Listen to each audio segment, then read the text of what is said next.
नमस्कार दोस्तों, मैं हूं रचना सिमवाल और तस्वीरें आप देख रहे हैं करनाल के गवर्नमेंट स्कूल से। मैं आपको बता दूं, एक नया कदम और एक अच्छा कदम हरियाणा सरकार द्वारा उठाया गया है। आप सब जानते हैं कि एजुकेशन कितनी ज़रूरी होती है हर किसी के लिए, क्योंकि एजुकेशन आती है, एजुकेशन से लोगों को नॉलेज आती है, नॉलेज से पता चलता है कि क्या सही है और क्या गलत है। हर कोई आत्मनिर्भर बनता है और पैसा कमाना उनको आ जाता है और उनको पता है कि सही तरीके से ईमानदारी से पैसा कैसे कमाना है।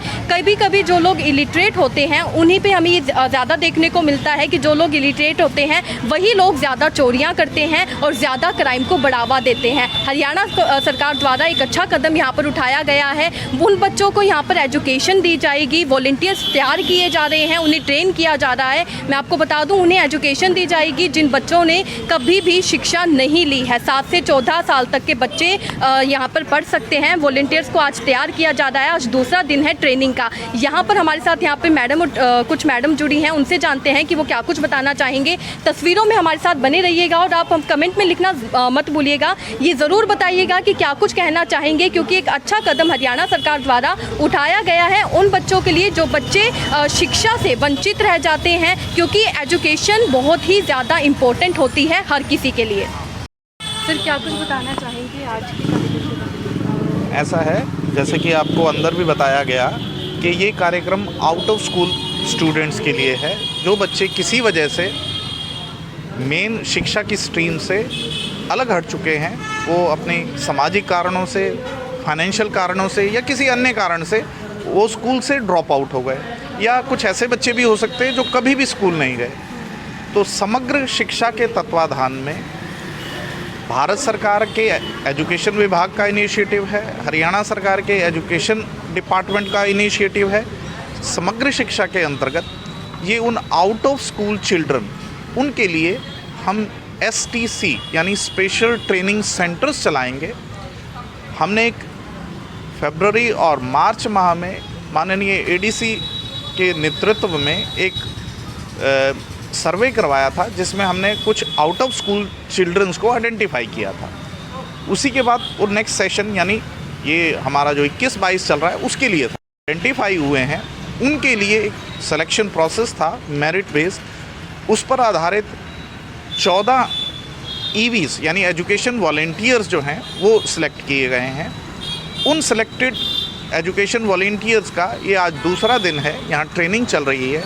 और ट्रेनिंग के लिए हुमाना एक NGO है, वो हम बहुत थोड़ा सा मानदेय दे पाते हैं, लगभग 9,000 रुपये इन्हें मानदेय मिलता है। लेकिन ये पूरे जोश से उस कार्य को पूरे वर्ष पूरा करेंगे और प्रत्येक EV के पास 25 बच्चों का चार्ज रहेगा, जो झुग्गी झोपड़ियों में या किसी अन्य वजह से वो स्कूल्स को छोड़ चुके हैं, ड्रॉप आउट हैं या कभी स्कूल नहीं गए। उन बच्चों को खेल खेल से, उनके एज के अनुसार, उनके बुद्धि के अनुसार उनको ट्रेनिंग देके और फिर उनकी जो एप्रोप्रिएट क्लास है, चाहे वो 2nd है, 3rd है, 4th है, यानी 1st से लेके 8th तक उनको एडमिट कराने का प्रयत्न होगा। उसको हमारी भाषा में मेन स्ट्रीमिंग कहते हैं। वो मार्च तक हम उन बच्चों को प्रयत्न करेंगे कि मेन स्ट्रीम में लाएं। मुख्य उद्देश्य ये है कि कोई भी हमारा बच्चा जो है वो शिक्षा से वंचित ना रहे, किसी सामाजिक कारण से, किसी वित्तीय कारण से, माँ बाप की इग्नोरेंस से या अन्य बहुत सारे कारण होते हैं, किसी भी वजह से वो शिक्षा को ना छोड़े। कम से कम 8वीं तक की शिक्षा अवश्य प्रदान। शिक्षा ग्रहण करने की कोई एज लिमिट भी रखी गई है? जी हाँ, ये अब जो हमारा ये कार्यक्रम चल रहा है ये 7 से लेके 14 साल के बच्चों के लिए चल रहा है, क्योंकि राइट टू एजुकेशन 2009 के अनुसार मिडिल तक यानी 8वीं तक शिक्षा सबके लिए अनिवार्य होनी चाहिए और उसके लिए हम सब ने प्रयत्न करना है।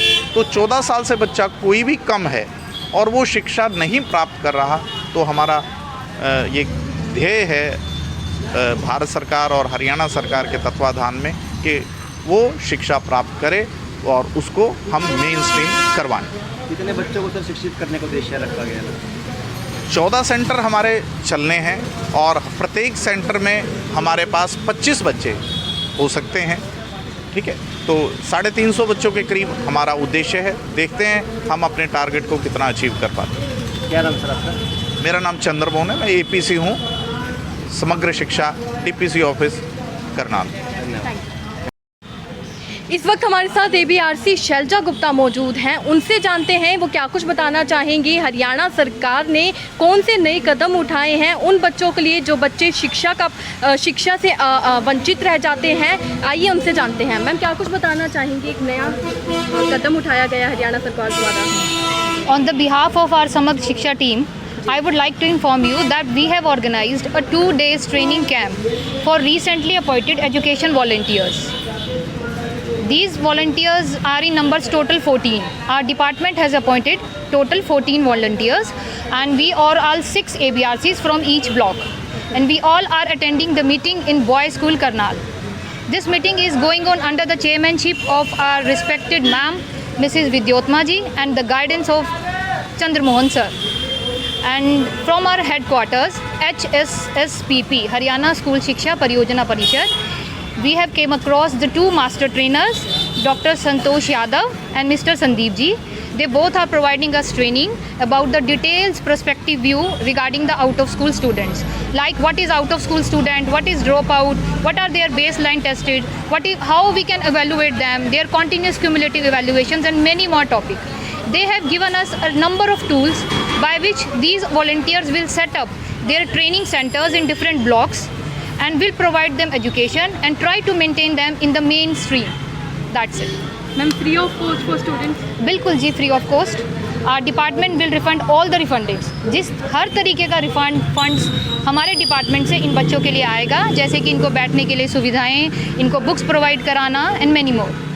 टाइमिंग इनकी क्या रहने वाली, अगर कोई जो वर्क है उस टाइप से उसको कैसे मेंटेन कर पाएगा? टाइमिंग्स इनकी हम कोशिश करेंगे कि इन बच्चों का ग्रुप बनाया जाएगा 25 से 30 का, जो इनको कन्वीनियंट रहेगा. वैसे हमारा ज़्यादातर टाइम स्कूल टाइमिंग के साथ ही होता है.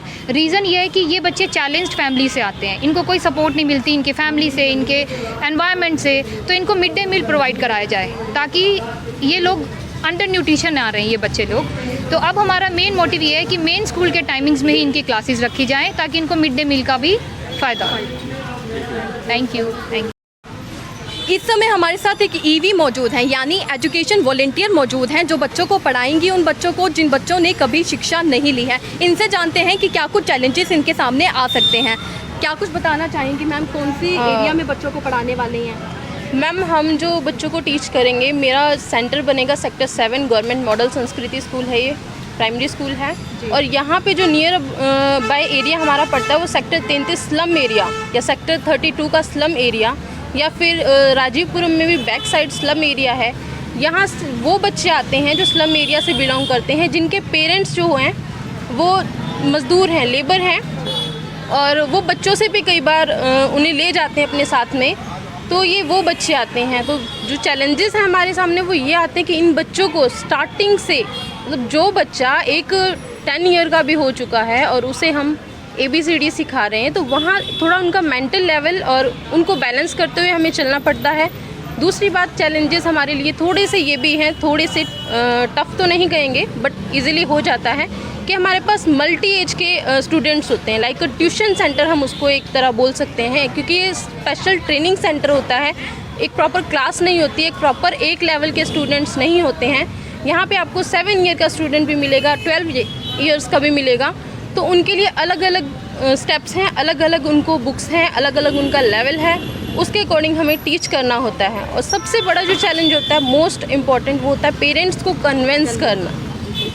पेरेंट्स को कन्विंस करना, क्योंकि ये वो स्टूडेंट्स हैं जो वहाँ अपने पेरेंट्स के साथ भी काम पे जाते हैं. पेरेंट्स को सबसे ज़्यादा ये कन्विंस करना होता है कि अगर वो उनका काम छुड़वा के स्कूल में उनको भेजते हैं, तो जो वहाँ से उनको जो भी नुकसान हो रहा है थाउजेंड्स में या हंड्रेड्स में, वो कहाँ से रिकवर करें, क्योंकि उनकी भी जेन्युइन प्रॉब्लम होती है, फाइनेंशियल प्रॉब्लम होती है, वो इकोनॉमिक वीक होते हैं इकोनॉमी. तो उनको ये कन्विंस करना, उनको ये मोटिवेशन देना कि एजुकेशन कितनी बेनिफिशियल है उन लोगों के लिए, उनके चाइल्ड के लिए, एक रिस्पेक्टफुल लाइफ के लिए, या आगे आपका बच्चा अगर एक अच्छी पोजीशन पे पहुंच जाता है एजुकेशन के थ्रू, तो उनके लिए कितनी गर्व की बात होगी. इस तरीके से ये हमें मोटिवेट करना होगा. कितने बच्चे आएंगे आपके पास? हमारा सेंटर होता है वो 25 स्टूडेंट से चलता है. तो मिनिमम हमारा जो क्राइटेरिया है वो 25 स्टूडेंट्स एक सेंटर पे होना ही चाहिए। इससे ज़्यादा भी हो जाते हैं तो हम कोशिश करते हैं उन्हें भी साइड बाय साइड लेके, या हो सकता है तो डायरेक्ट उनको स्कूल में भी करवा पाएँ अगर पॉसिबल हो तो।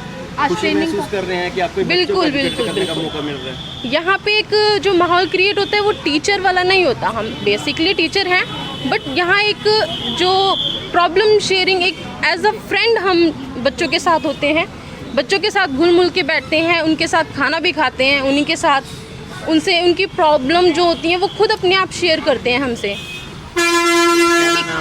नेहा। हाँ जी, क्या कुछ बताना चाहेंगे मैम? GSSS करनाल में 2 दिवसीय प्रोग्राम का आयोजन किया गया है आउट ऑफ स्कूल बच्चों के लिए। ये उन बच्चों के लिए है जो स्कूल से बाहर रहते हैं, कभी स्कूल में नहीं आए।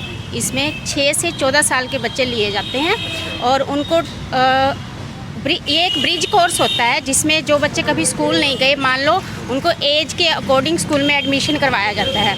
उसमें उनको मान लो कोई बच्चा 13 साल का है, उसको 7वीं क्लास में एडमिशन करवाना है, तो उसको पहले बुक इस हिसाब से ट्रेनिंग दी जाती है कि वो गैप को फिल किया जाता है। जी, तो उन बच्चों के लिए है ये 2 दिवसीय शिविर। Thank you.